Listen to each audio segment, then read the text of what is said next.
welcome to the Gaming Discourse. I'm Tyler Frater alongside Richard A. the Cruz, who is not here today, and Chief Engineer Lieutenant Commander Connor Frater. Good evening. It is Monday, September 2nd, 2024. Follow us at youtube.com/gamingdiscourse, patreon.com/thegamingdiscourse. You can support us for $247, $10. Get your name in the video credits, early access to our videos, access to our Discord server, and more fun stuff like that. We've got projects in the works right now.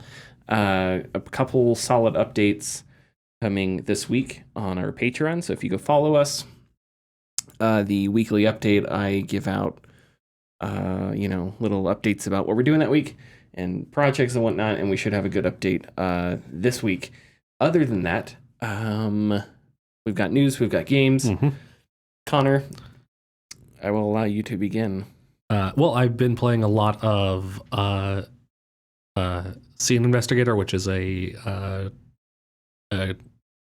crime scene investigator detective game where you show up at the scene of what happened and try to piece together all the information. And I've also been playing Nobody Wants to Die, which is my Game of the Year contender. And it's another detective game. Another detective game. You are a you're hard-boiled detective in the future, but it's all 1920s. Very nice. Without going too deep into it, because just talking about the story is gonna guarantee spoilers. There are decisions you can make that affect the outcome of the game, and there are dialogue options you can make, which lock you out of further or unlock other dialogue options later on in the game that affect the outcome of the game. Wow, so there's a lot of different permutations there. Yes, huh? Yeah, I've heard lots of good things about it, and it's like cheap, relatively speaking. It's like $20-25. Yeah, it's on sale right now on PS5. Really? Yes. Oh, well, I may just It is on sale pause. until the 5th, I believe. Okay, I may need to pause the podcast real quick. You keep talking. I'm going to bring up the PlayStation Store on my phone. No. No, it's a fantastic game. The interactions between the hardball detective and your new handler, your new babysitter, because you're one of those detectives. Nice. The interactions between you and her are very fun. Like I said earlier, it checks off all the hard-boiled noir detective boxes on the checklist. You have a dead wife. You have history with your former partner. Oh, okay. Yeah, fun. so it's all that stuff. Corruption, scandal, all that fun stuff. Awesome. That was on my radar, so it's on sale. Go for it. Yeah, it is on sale. I think it's $18 on sale right now. Awesome. Yeah, there's that, and then there's a couple other games. Space Marine 2 comes out in a few days. Are you excited for that? I want to be excited, but I know to temper my excitement. Oh, okay. Are you planning on picking it up? Probably. Okay, so we're going to be playing co-op. Okay. Get over it. Just get used to it. Okay. No, you can't say no. You're playing co-op. Okay, I agree. And then Astrobot comes out in a couple days, which I'm also really excited for. That looks like it's going to be a lot of fun. The Astrobot game did you play much of the Astrobot game that came with the PS5? No. It was a lot of fun, and like the tech that they showed off with the controller was really neat, but it was also just a fun game in its own right. So I'm really looking forward to, because I haven't played like a platformer in a super long time.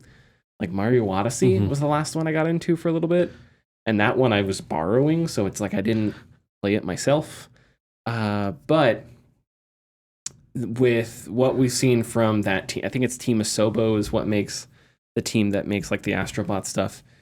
With what we've seen from them in the past, and then them finally making like a full length, premium priced Astrobot platforming game, I think that could be a lot of fun. So I'm really looking forward to that.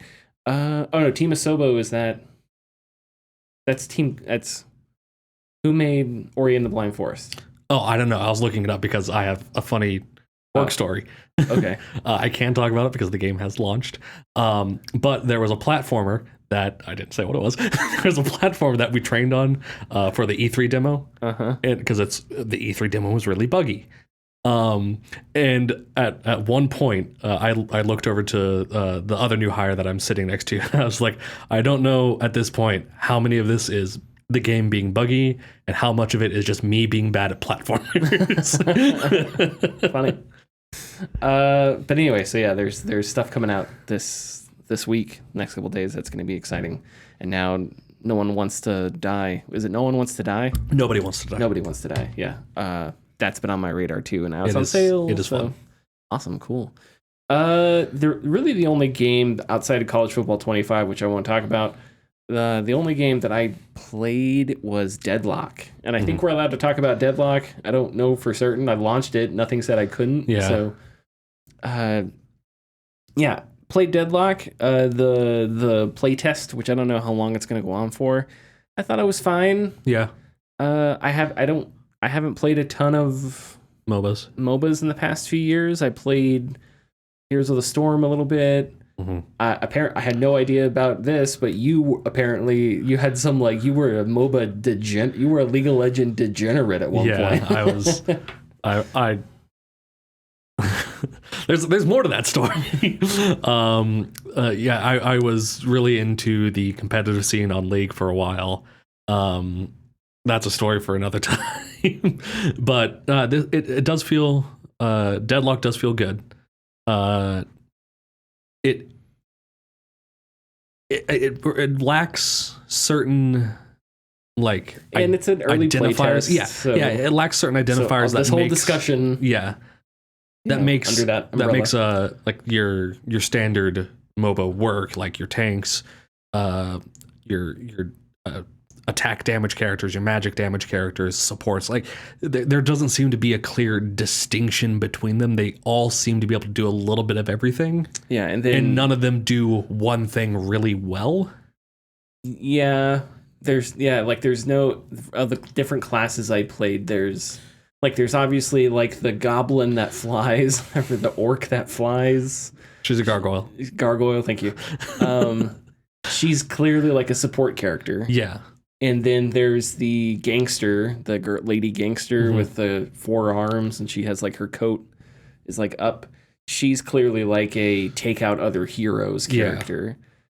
She's an assassin, yeah. Yeah, so it's there are distinctions, but none of them really stand out as this character is. Yeah, it's not like Reinhardt versus Tracer. It's nothing that there isn't a gap that I played where the difference was that huge. Yeah, the health totals aren't very the starting health totals between the different characters isn't wide enough to make anyone more tanky than anyone else.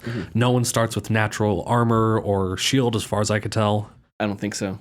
And the other thing was that everybody can buy the same upgrades. Yeah. So that's fairly standard. Is that fairly standard? Yeah, because items that you purchase are just in the item shop. Okay. Yeah. So the question what I was curious about was how is this MOBA going to differentiate itself from other MOBAs? And obviously, again, early. It's it doesn't have a release date yet. It's a play test. It's not even early access. And I think the route they're going with is it's more classless, to where you can build any character into doing anything really well.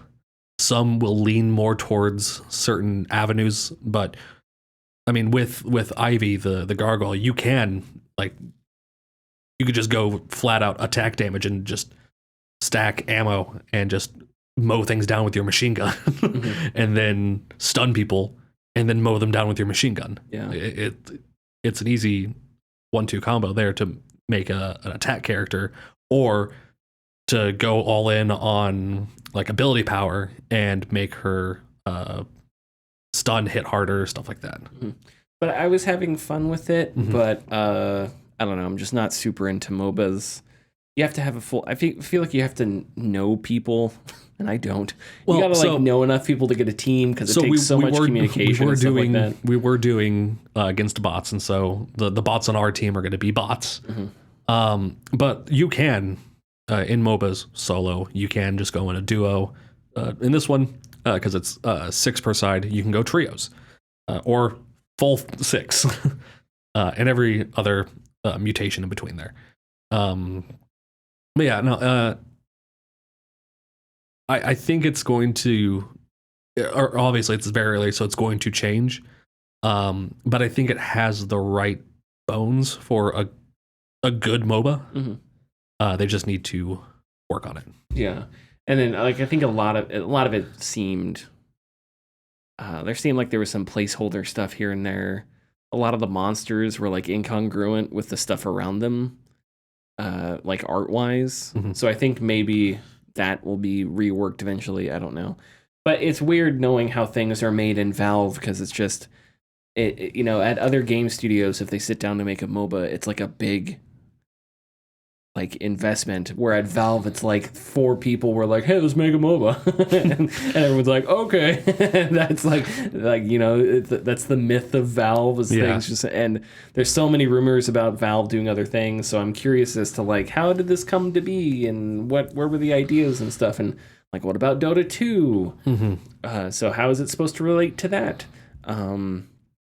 But I'm excited to see where they go because I was having fun. But I just don't think it'll be a game that even if it's a super good MOBA, I don't think it's going to be something that I get. You're just not much of a MOBA player. No, and I like teamwork, so you have to find a bunch of people that are willing to work together as a team. And that's not always possible. In Squad, there are at least designated roles for leadership, where if you decide not to follow them, it's going to be much harder, and you can get kicked. So you have to be in a squad, so you kind of have to follow orders. So that sort of enforces the teamwork in a way, where in MOBAs, because you know everybody's technically on their own, you just have to agree to a strategy. It's not as easy to like enforce that kind of stuff. But okay, anything else game wise? Like I was telling you earlier, I'm at 41 and 30 in my second season as the White Sox general manager. Very nice. JD Martinez and Teoscar Hernandez are tearing it up. Yeah. Logan Allen is becoming a pitching legend. As I'm witnessing him throw 5 complete game shutouts this season, one of them almost being a perfect game, which was heartbreaking when the first hit happened. He only allowed 2 hits. Still complete the game shutout, just 2 hits, and I was so sad. And I was in the Windy City Showdown, so that was my fault. Nice. Probably gonna end up just above or like right near 500. Because that'll be improvement from last season, wouldn't it? Yeah. Because not a huge improvement because I had 67 wins. Okay. So it is an improvement. It's like a dozen, Baker's dozen wins, whatever, 15 wins. 20. Oh, yeah, 80. Well, no, 67. Oh, yeah, 67. It would have been 15. That's right. That's right. Exactly. Baker's dozen. No, it would have been 15, not 13. Okay, whatever. Baker's dozen is 13. Whatever. Oh, yeah, there's 162, so it's 81. 81 and 81. Okay, so I was, whatever. Doesn't matter. Anyway. Okay, should we hit the ad? Yeah. All right, let's go. Thanks for listening. If you like our content, please consider subscribing or leaving a like and comment. You can find us at patreon.com/thegamingdiscourse. And our tiers are $2, $4, $7, and $10 and include getting your name in the video credits, early access, and access to our Discord server. So I have 2/3 of the season left. I wanted to discuss 2 different stories that had similar themes this week. One about Concord, one about XDefiant. We're going to go through both of them, and then we can discuss some questions and stuff. So a report from Insider Gaming's Tom Henderson says that according to several sources at Ubisoft San Francisco has until the end of Season 3 of XDefiant to improve the game's player numbers. One source said it's been struggling to maintain 20,000 concurrent players. Frustrations at the studio are aimed at the leadership, which is said to have refused to take responsibility for the project and fostered a toxic relationship. One source said they expect for there to be layoffs at the studio. In similar news, Rebecca Valentine over at IGN reports that Concord is estimated to have only sold around 25,000 units. Speaking with analysts, Valentine says Concord suffered from poor marketing, a high price point, and a lack of differentiation. On the price point, media research analyst Reese Elliott said this, quote, "A tight-knit group of players might be willing to take a chance on a new game for free, but paying $40 is a big ask in today's macroeconomic climate. Launching Concord as a premium game limited its audience numbers and user acquisition. The more people who play a game, the more appealing it is. Network effects are crucial for building a healthy, engaged ecosystem. Concord should have launched free-to-play, or at least as part of the PlayStation Plus subscription to have a fighting chance in its overcrowded genre. It's not too late for this to happen, of course, but the damage might have already been done. First impressions matter. Okay, so we've talked a lot about, like, in the recent, over the past year, a lot of live service games not doing so great. You can talk about Avengers, which shut down last year, I think. You talk about Suicide Killed the Justice League, which doesn't seem to be doing all that great at all. So there's sort of, different variations of live service. Looter shooters, Concord's a hero shooter, XDefiant is like a Call of Duty shooter or something, and that is free to play. So there's a lot of questions here, like, why do we think they failed? What do we think about this moment? What do we think about Concord? What do their failures say? I'll let you take the stage, but I just think there's an interesting discussion sort of for XDefiant. I think the main reason to why it's failing is because of Ubisoft in general. They run their games into the ground before they launch them. Interesting way of putting it. Their Assassin's Creed franchise has been faltering for the past 8 games. And you think Assassin's Creed haven't tried new stuff with it? I mean, well, I haven't played the newest one. Yeah, which all reports are that one scales everything back. Assassin's Creed Mirage. Yeah. I haven't played that one either. But I know that, like, Origins and... I didn't play Origins, but I enjoyed Odyssey. But Valhalla was not fun, to put it bluntly. It was the same game reskinned, but worse. Okay, that's not good. No. And it doesn't surprise me that they're one of the big gaming companies that's insisting on having as many live service games as they can. It doesn't surprise me that they launched one, expected it to put in work because live service games are the thing now, but they didn't support it properly. Well, yeah, and I don't know if it's necessary. I don't know why it failed specifically. I think the thing that I didn't like about XDefiant was how generic it looked. Yeah. It just looked like... It was a generic... It was a super generic. It looked like a lot of the characters, or at least the skins or whatever, were straight out of boring Rainbow Six characters, Rainbow Six Siege characters. And Ubisoft has successful live service franchises like Rainbow Six Siege. Yeah. So I think the live service game is just tricky because you can't just make a game, sell it, and hope to make back. It's this big, huge investment where you're going to make it, and then you need this big, long tail and a support staff, and you need concurrent player base with concurrent spending. And so all these things have to hit. And they're trying to tap into their already oversaturated player base of live service game players, because they have Siege and they have Division. Yeah. Which I'm not sure if the Division is still, like, super popular or not. I really have no idea. If it is, then it's just another contributing factor to why XDefiant isn't doing well. And if it isn't, that should have been a red flag for their development of XDefiant. Probably. Yeah, and I think, to me, well, okay, we'll go through Concord, because Concord's a bit of a different animal here, because Concord is part of PlayStation's pivot to, like, live service growth, which I have said is misguided and dumb, because they have dominated the previous decade on first-party single-player games. That's what they've done really well. It doesn't mean that they couldn't do a hero shooter or something like that, but I don't know.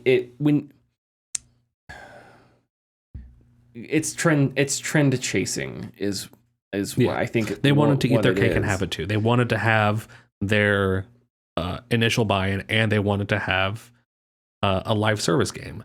But that's not going to work unless you're really willing to put in a lot of effort into making the first few seasons of the live service worth the investment of getting in. Yeah, and I think you can sell a multiplayer game, which $40. I think Concord's like $40. Yeah, which I didn't know that was considered a premium price till now. But you can sell multiplayer games absolutely at that price range or near them. And there's market. You can find those games on Steam. They have co-op modes and stuff like that. I'm not sure if Concord has like bot modes or not, but I mean, it's not like impossible to do something like that. So I think, I don't know. Trend chasing has not worked out for a lot of companies, but I guess what annoys me is it doesn't necessarily have to. It just has to like work out once, and you can just keep swinging and hopefully hit somewhere, and the repercussions aren't going to be felt by people making wherever these decisions are being made. It's like, who's really facing the repercussions? Is it going to be the people making the decisions to assign teams to these projects, or is it going to be just the people on the project? I think there's a lot of schadenfreude with Concord because people don't like the fact that PlayStation tried chasing trends, and also it was, again, super generic. The trailer was like super marvelly and super generic and didn't differentiate itself at all. And I think that just put a lot of people off because it looked like a Destiny. It looked like a mix of like Destiny and Overwatch.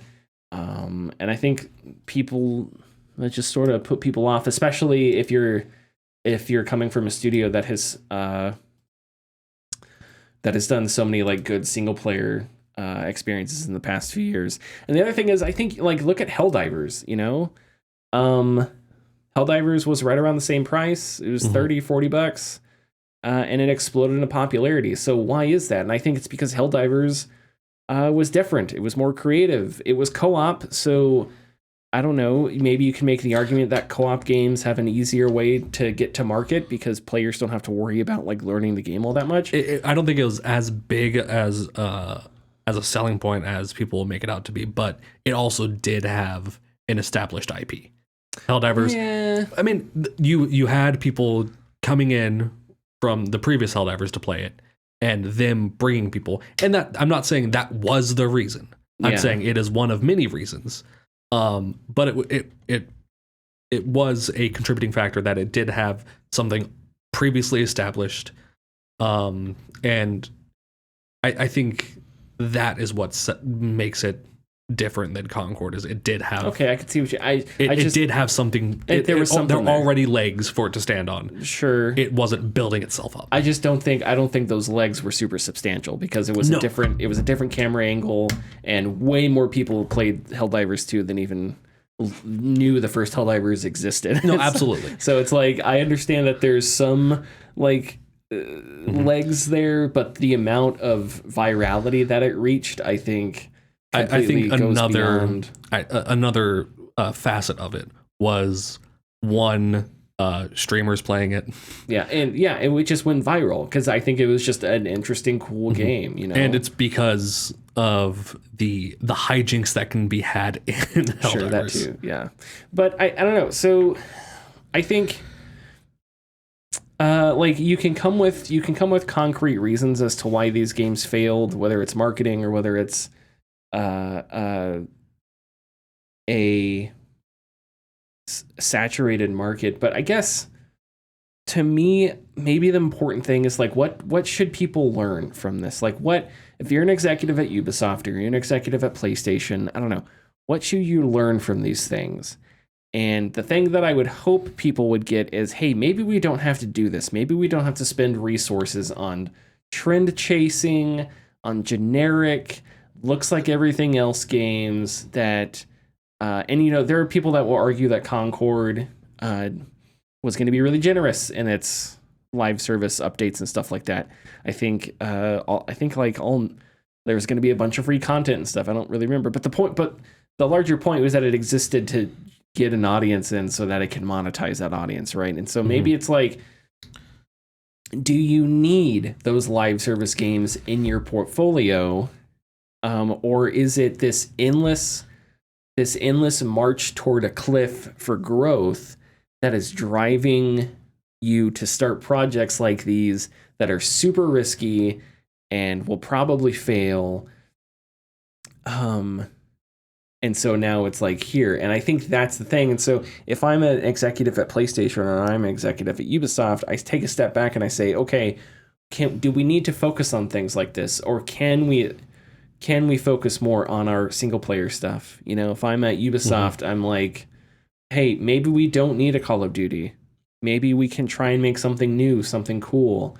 We can figure out what the hell to do with Assassin's Creed.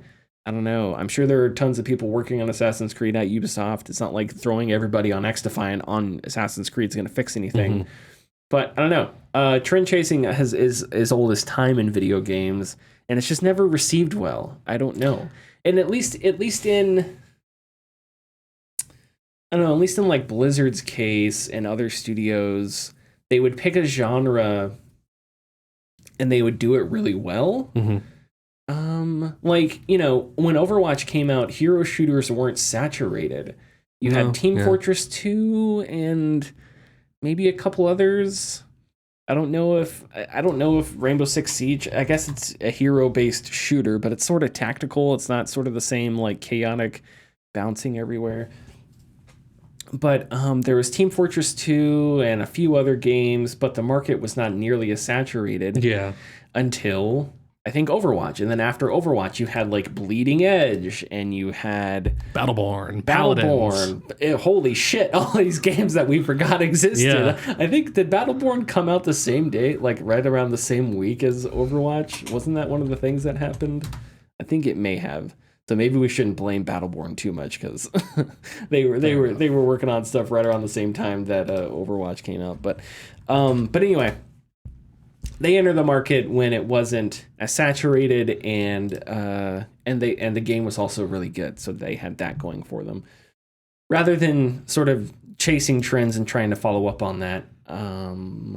But yeah, so I don't know. I'm a little space brained right now because this is the narrative you want is this is live service. Battleborn came out before Overwatch. Did it? It wasn't very long before. 2 weeks. Okay, yeah, I was gonna say, and the hype was all around Overwatch because Blizzard had their cutscenes and stuff out there.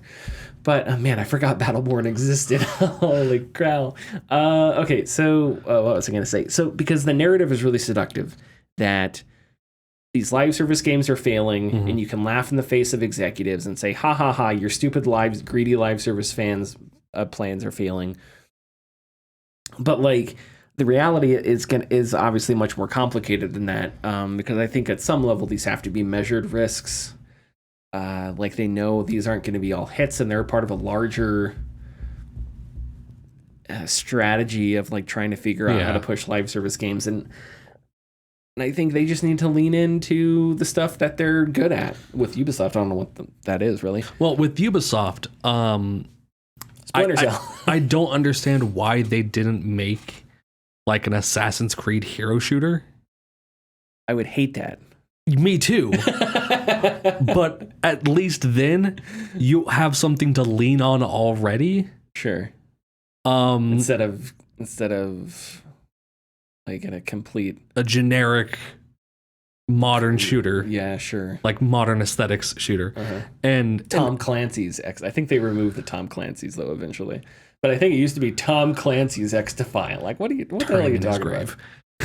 Yeah, sure. Oh, boo, Tom Clancy. He and Ronald Reagan are turning in their graves, trying to figure out how to sneak back in. If only we could attach a turbine to them, then we'd have perpetual motion. Yeah. Yeah, exactly. No, but something that I think should be said is for development studios like Sony, like Ubisoft, like Microsoft, if you want to make your generic, or not necessarily generic, if you want to make your live service game and you want it to be profitable, you have the resources to make it a great game first and then make it a live service game. Yeah, there's probably that too.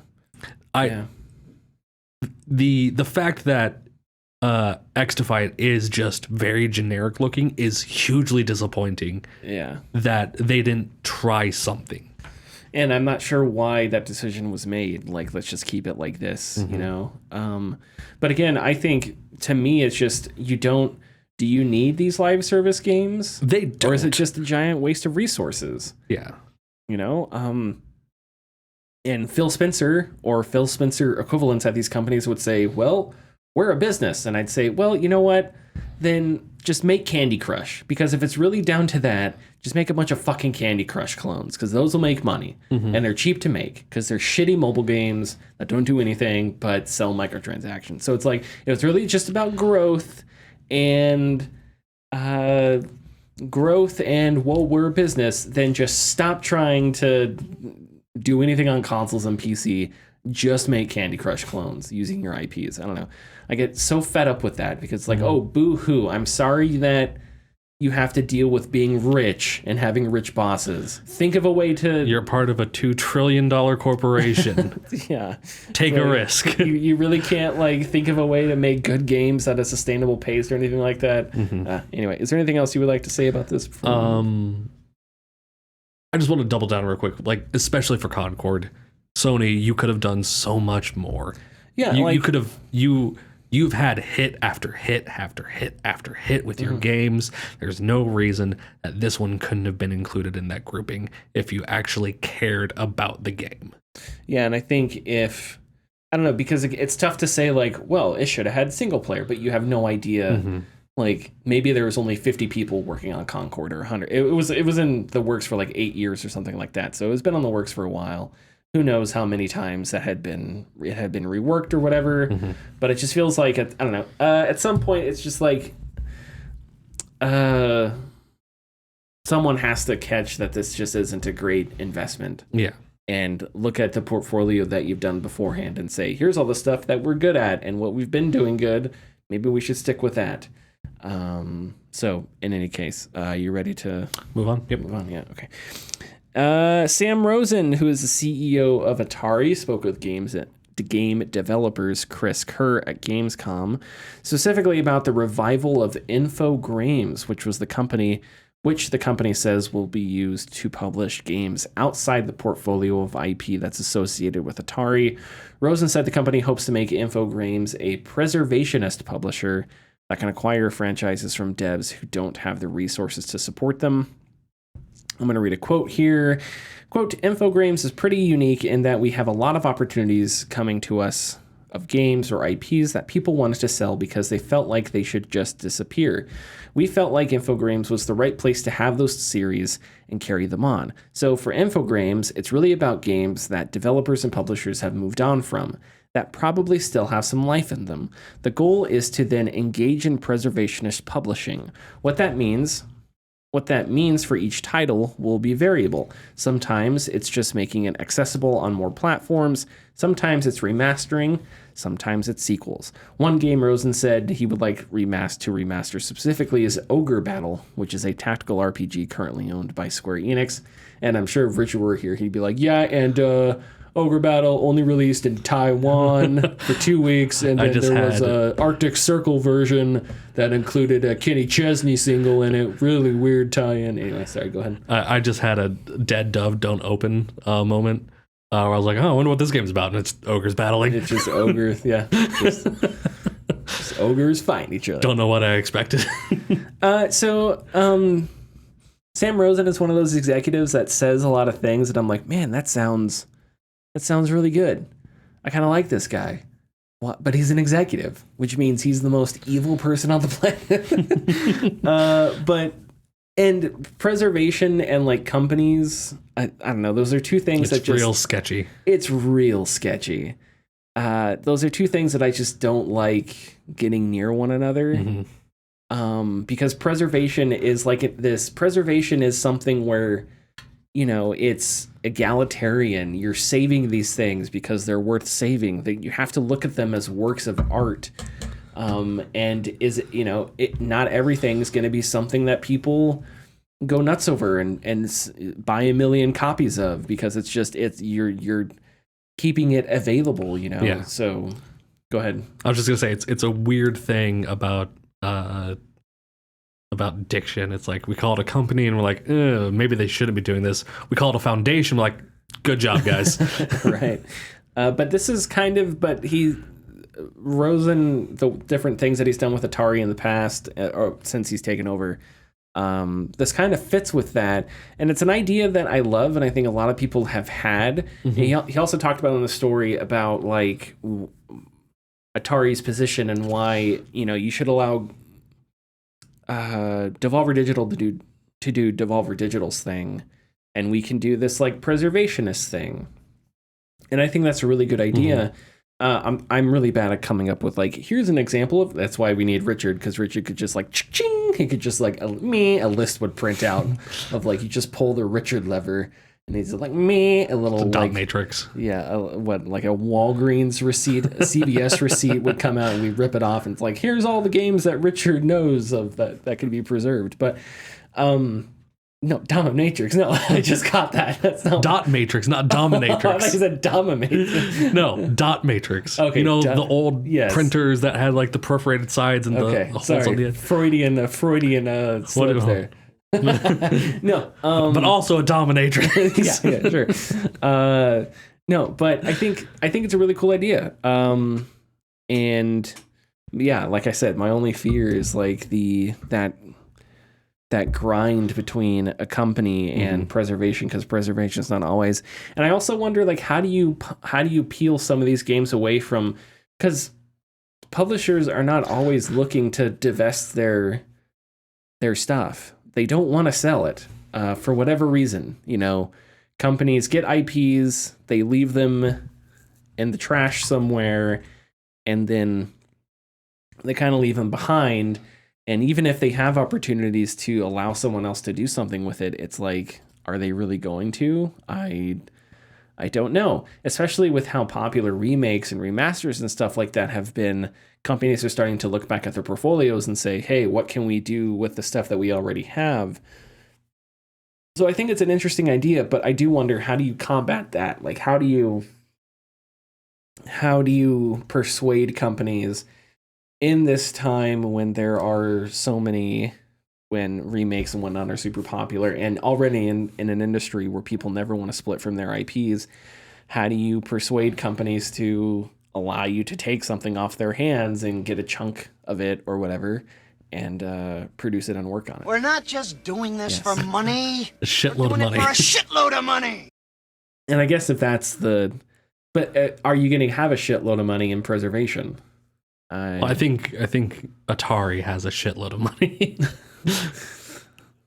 Okay, maybe, but like, but if you're making deals with other companies, is that, and you publish a game or whatever, and it could be as simple as they're not like fully buying the game; they're just buying like an in perpetuity license for it, so that they can keep they can keep the already released game out and not make new games just like this one title. Yeah, and I don't think he mentioned specifically how they would go about it, but that was a thought that I had too. What's the studio? Night Dive? Yeah, Night Dive, who just did System Shock, which was really good, and just did Star Wars. What's the shooter one? Doom Star Wars. Oh, Shadows of the Empire. Yeah, they just did that remake, which got really good reviews. So I guess there are other companies out there doing similar things. And yeah, I think there's definitely a market for that, especially with PC games, because there's a bunch of PC games that, the mercenary games, remember the pandemic mercenary games? Those are examples. There's tons of RTS games that have been forgotten to the sands of time that could be remade. I think like even big franchises, Battlefield 1942, you know, God, it's like, I want that to be released. like that could be. They kind of did it with Battlefield 1943, I think, in a way, but I don't think it was as expansive. I want 1942. I want the janky AI. I just want updated graphics. so you can drive an aircraft carrier and T-bone another aircraft carrier. You want to be able to do that. You know, the thing that made me so angry about the Battlefield 1942 trailer was you saw the submarine. But I don't think there was a submarine in the game. There was not a submarine in the game. In the opening cutscene, there's this cool thing. There's like airplanes and tanks and soldiers and dun dun dun dun dun, and it's like, oh, neat. And at the very end, it does this creepy little thing where it dips into the ocean, and like a submarine goes by, and it's all quiet, and you're like, oh man. But it's like this myth. I've never been able to find a pilotable submarine in the game or anything like that.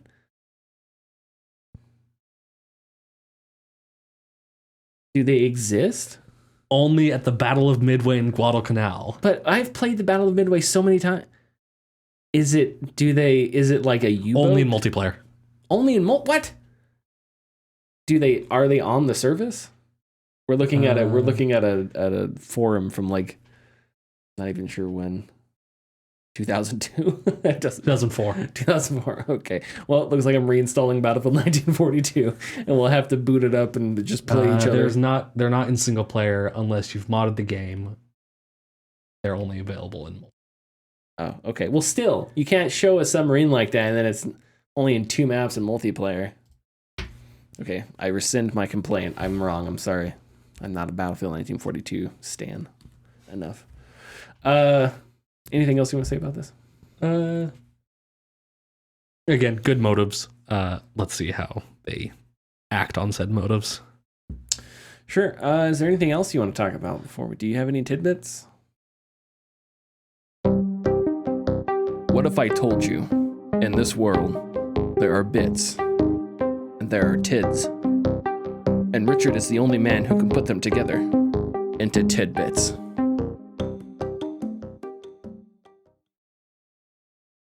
Follow us.